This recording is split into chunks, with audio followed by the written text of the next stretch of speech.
Pour Tehina, 27 ans, tout commence l'an dernier. Alors qu'elle allait son fils de 6 mois, l'enfant refuse le sein droit. Elle a alors la présence d'esprit de se palper et découvre la tumeur qui se révèle positive.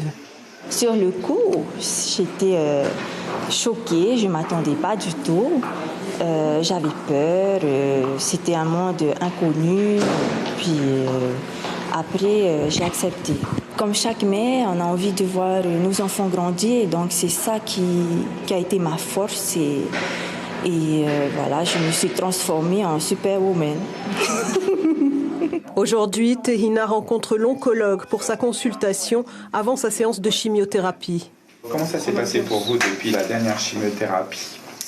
Tous les patients, normalement, ils sont vus la veille au jour de la chimiothérapie avec une évaluation de la toxicité possible induite par les molécules de chimiothérapie, leur tolérance par rapport aux prises de sang, leur tolérance par rapport au traitement. Après avoir subi une opération du sein, Tehina suit un cycle de chimiothérapie pas toujours facile à vivre, mais grâce au soutien de sa famille et de ses amis, le traitement passe mieux. Ça fait quand même 2-3 ans qu'on ne s'était plus revus. Et l'année dernière, elle m'a annoncé qu'elle était atteinte du cancer. Et depuis, j'essaie d'être au maximum avec elle. Surtout en assistant avec elle à ses chimiothérapies.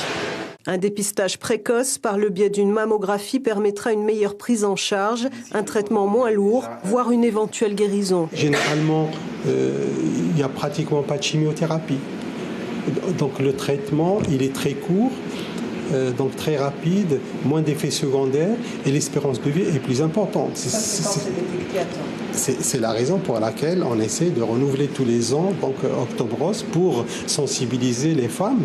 Des femmes susceptibles de sentir un jour leur vie basculer, mais qui, comme Tehina, peuvent décider de combattre la maladie par l'esprit.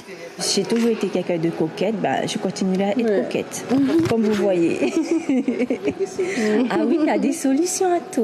C'est pas parce que nous sommes atteints du cancer du sein qu'on ne peut plus se faire belle.